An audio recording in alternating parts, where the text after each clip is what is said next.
36 volt, 100 amp hour lithium iron phosphate battery. This battery has Bluetooth and all built into it. Everything you need for this battery is inside this box. The battery also comes with some terminals right here, the hardware to install your terminals from your golf cart, and some terminal caps as well. All right, so let's go over the dimensions of this battery real quick. Here we're looking around about 19 and a quarter inches long, coming in just above 9 inches tall. And the width of the battery coming in around 10 and 3/8 inches wide. So in today's video, we're going to be installing this Enjoybot battery in an EasyGo TXT. This is a PDS golf cart, 36 volts. This golf cart takes 6 lead acid batteries here. Each battery weighs between 45 and 60 pounds. And you have a controller on the passenger side here. First thing I'm going to do is put it into the tow mode. Before we get started, now we can go ahead and remove all of these lead acid batteries. Now this is the stock battery tray on the EasyGo, and notice his battery tray doesn't look bad at all. You have to clearance these right here tabs just a little bit here and there, but other than that, we shouldn't have to do very much on this EasyGo.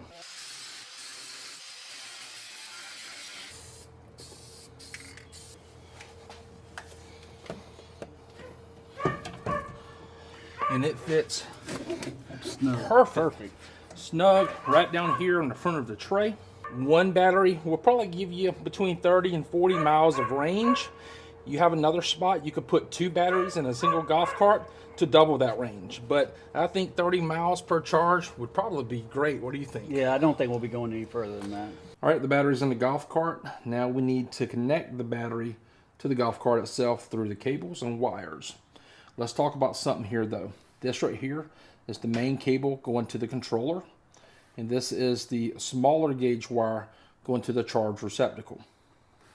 If we only hook up this right here green wire going to the solenoid and to the battery, the golf cart will not move, and here's why.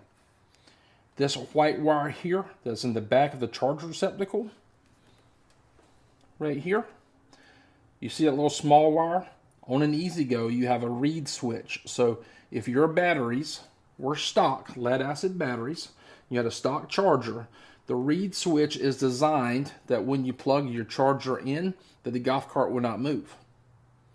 With that being said, since this battery is lithium and you're going to have a different charger, if you don't plug this white wire up here and bypass the reed switch, this is the wire that you need to bypass, and how you bypass it. On the top of the charge receptacle, you have 3 Phillips head screws there. We'll go ahead and remove those. This right here is a cover, and it should pop off by itself. So like I previously mentioned, normally this wire right here that's running into the charge receptacle, it goes into like a little black box.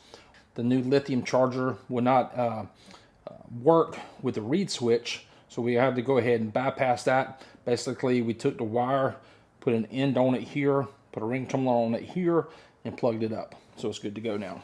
Now, once you bypass the reed switch, you have to plug up this white wire here. And if you don't, and you only plug up this green cable right here, then the golf cart will not power on. And it won't power on because that red and white cable that goes from the controller into the back of the charge receptacle, this wire right here, it needs power in order for the golf cart to turn on and drive. It still thinks this like in a safety mode if not. So that's why in my case, we went ahead and we bypassed the reed switch on the back of the charge connector there. And on the golf cart here, I'm going to plug this main connector up. And I have a different ring terminal for mine here, which is a little bit bigger. I'm going to cut this right here off, put a new ring terminal, place it on there, and we're pretty much done. All right, so that wasn't too bad. What do you think? Pretty easy install? Pretty easy install. Okay, so we just used a ratchet strap in here for the battery that holds it in place. And if you've seen in the video earlier, we used a double connection method on the ratchet strap. So it's a very secure connection there. Now, did you go ahead and download that app, Chris? I did. Let's check the app out real quick here. So this battery here is at 97% now. And on the app, it says charge is on, discharge is on. It shows you your total voltage. Your electric is 0 amps right now because the golf cart isn't moving. Power Voltage high, this is the individual cell here. Voltage low, and then you got the average voltage of the cell as well. Down here you have the temperature.